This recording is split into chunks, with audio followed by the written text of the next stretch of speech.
Welcome to the Med-Legal Greenroom, everyone. I'm Sam Frentzas, co-founder of the Driving Force Company, and really excited to have Dr. Lou Saeger here from Minnesota and really talk about success stories every PI provider needs to hear. Dr. Saeger, welcome. Before I do an introduction, I'd like to welcome you to the Med-Legal Greenroom. Great. Glad to be here. All right, wanted to say hi because I know I want to introduce exactly bit of a bio here, and this isn't short, so your accolades and who you are pretty strong. So Dr. Saeger is a board certified in both anesthesiology and pain management, and certified by the World Institute of Pain as a fellow in interventional pain practice, with 40 years experience in private practice focused on diagnosis and management of spine-related conditions. But over the last 10 years, his practice has progressively evolved towards incorporation of regenerative medicine, and now serves as a medical director for HyperCharge Clinic's Institute for Regenerative Medicine in Minnesota, where the Vertebral Motion Analysis, or VMA, has been added as a diagnostic tool to help guide the evaluation and treatment of patients with spine injuries and degenerative conditions. Welcome, Dr. Saeger.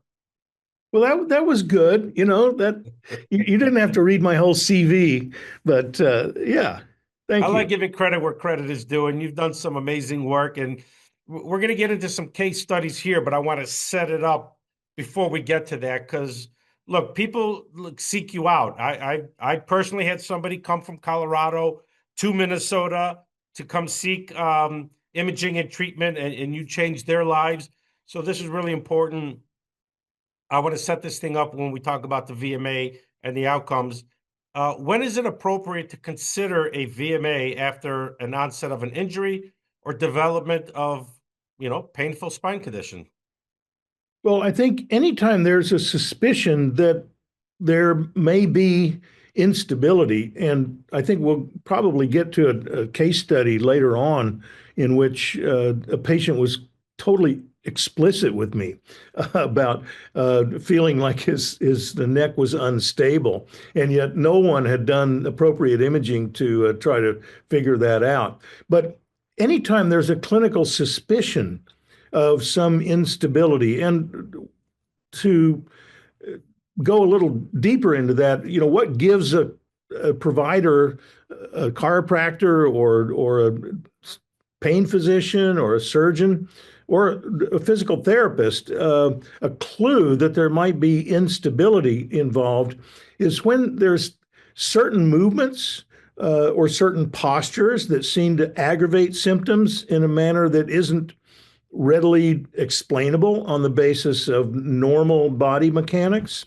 or that doesn't fit the picture of the imaging that is available, which may involve, plain x-rays or a CAT scan or an MRI. But when there's just something that doesn't quite fit, there should be suspicion that maybe there's instability that underlies that condition. And that's a good reason to get the VMA, because that can tell you whether that suspicion is correct or not. It's a relatively inexpensive test. It's not invasive, so it's a way to settle the issue. If it doesn't show instability, okay, then that you're not dealing with that. But the really important thing is when it does reveal that, it's usually something that hasn't been detected on conventional imaging. And that may change the outcome. It may certainly change the treatment plan. So when you're evaluating a patient, what specific questions do you ask, and what answers or complaints suggest that a VMA test is indicated? Oh gosh, I must have gotten ahead of myself in that previous answer because I think I kind of went there in anticipation. The the exact things that I'm asking a patient, and always want to ask a patient, is, what specific postures or what specific motions, not just the activities. If somebody says, well, I really can't golf the way that I used to, or when I go skiing, but I want to get down to the specific description of what the posture is, what the movement is that provokes their symptoms.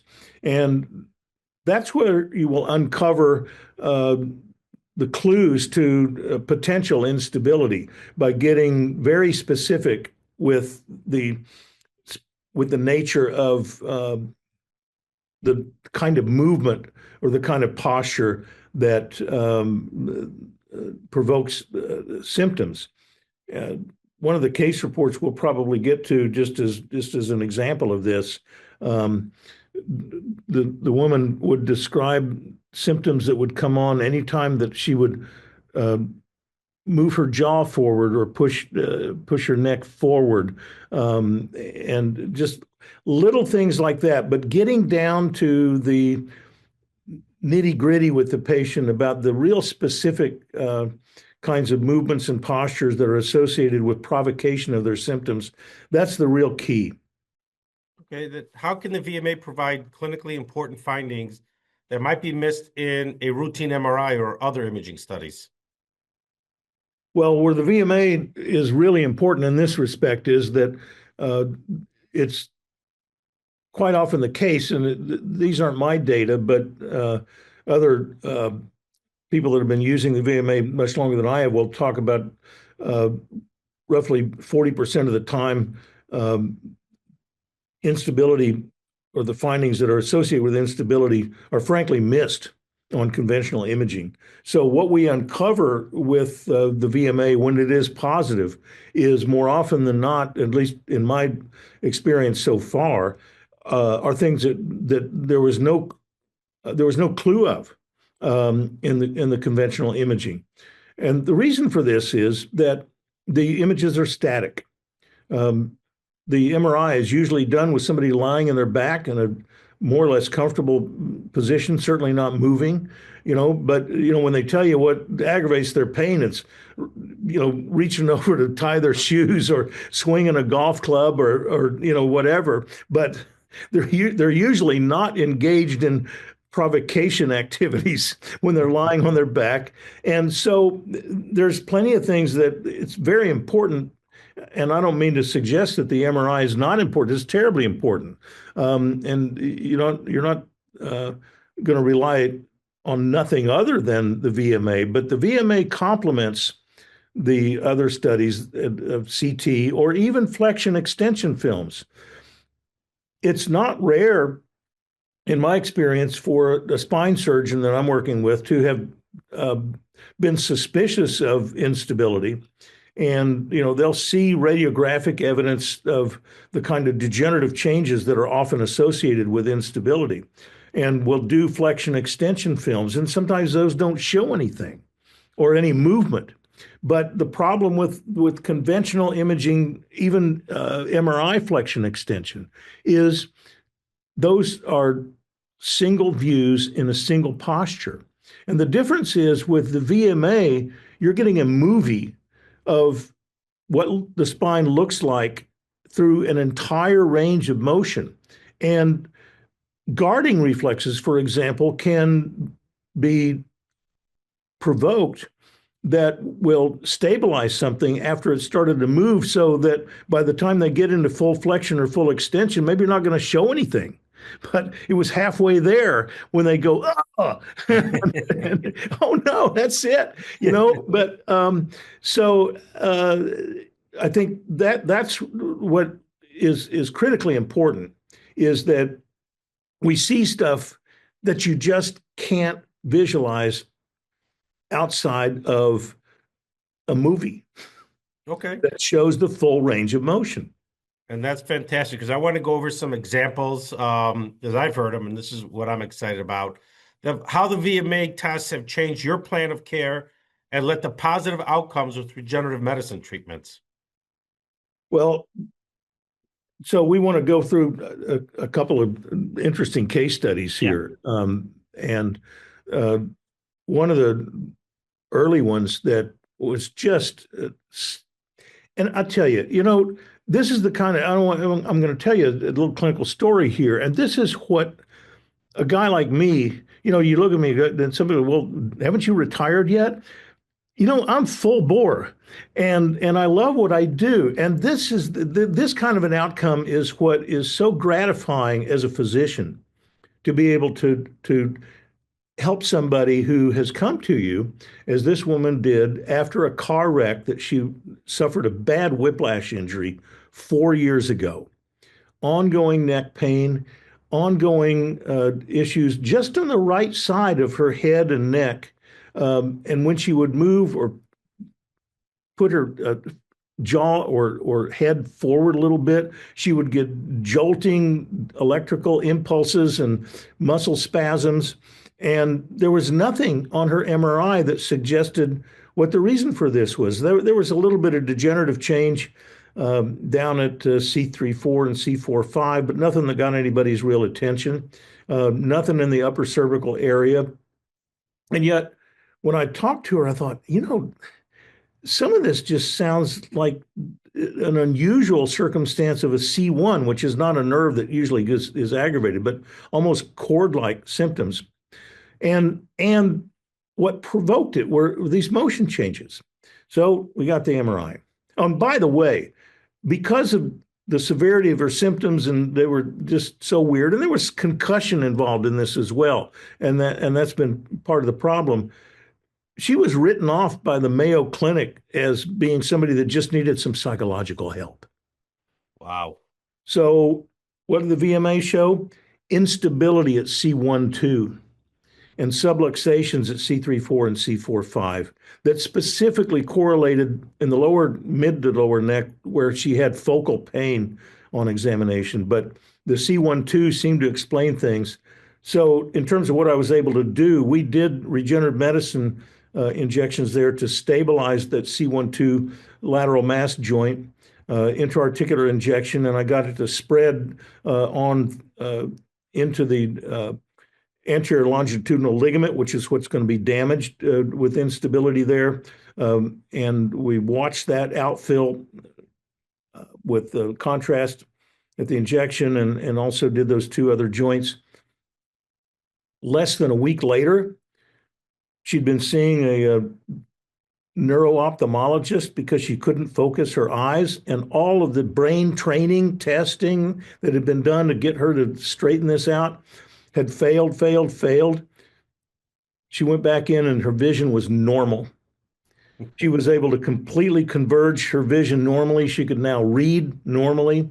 And most of her pain symptoms in her the lower neck was completely better. Almost all the pain symptoms in her head and forward were 80 or 90% better. She still had a little bit of temporomandibular joint issues that had been damaged, but very, very happy with all of that. So, you see something like that where somebody's been written off as somebody needing psychological help when it was an undiagnosed instability in the top of her spine where the cord was being affected, C1-2. I mean, that was a great case, totally altering and quite frankly altering this woman's life, because I don't think anybody would have ever gotten around to treating her properly. And it's got to be so gratifying as a doctor, because this is what you do, and you can, you have the diagnosis that can change their lives. And I mean, being written off by the Mayo Clinic, and I'm sure that her mental health must have been just at that point ready to give up. And now she's got her life back because of a 15-minute test, and then your treatment plan that got her better. And we have the video, by the way, of her. You speaking with her, so we're going to have that. We have the video, and it's pretty amazing to see somebody's life change. But then, as a doctor, exactly when you have your hand in that, and you can give a definitive diagnosis and a treatment plan, and it works.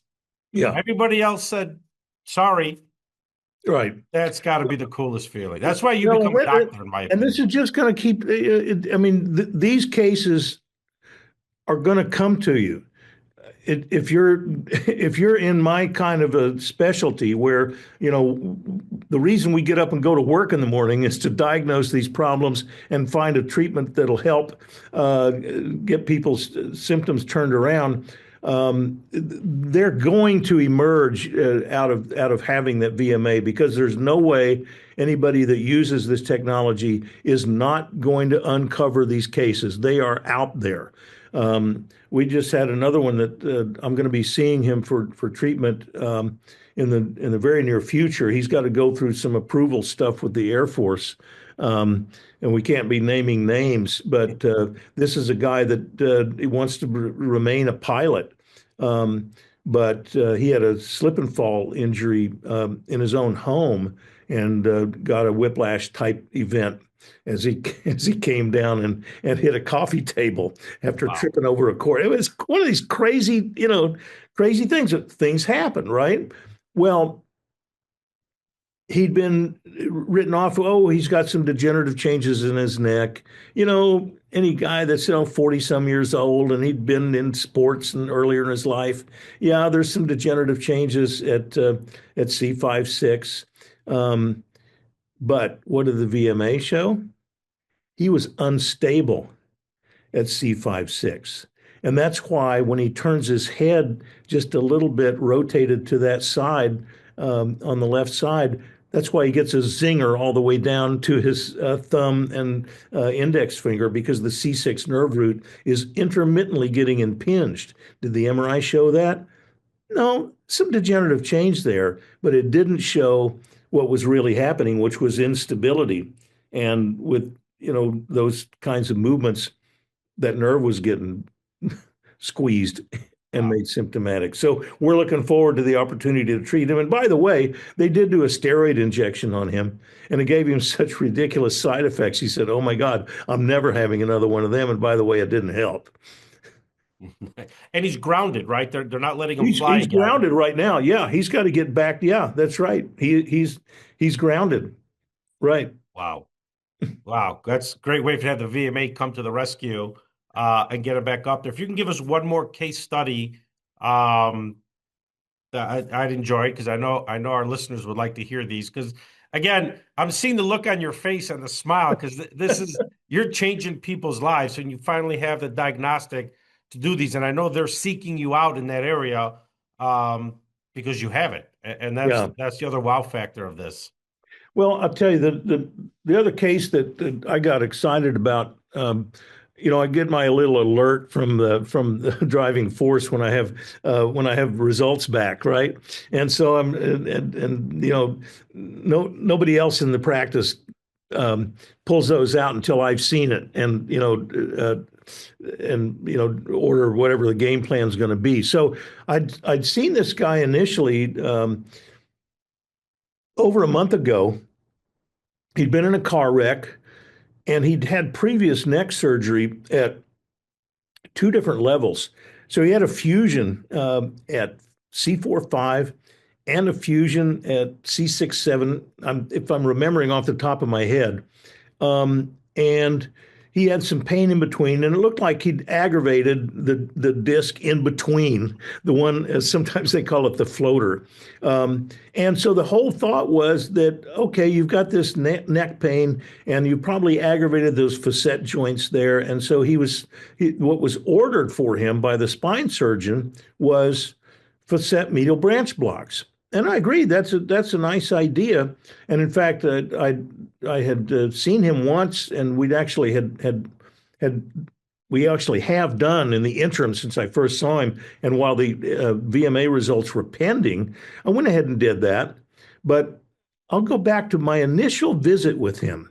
Everything's been focused on this lower neck where he had his previous surgery, and everybody was worried that the car wreck had messed up his previous surgery, which it may have aggravated things a little bit, but his fusions were solid.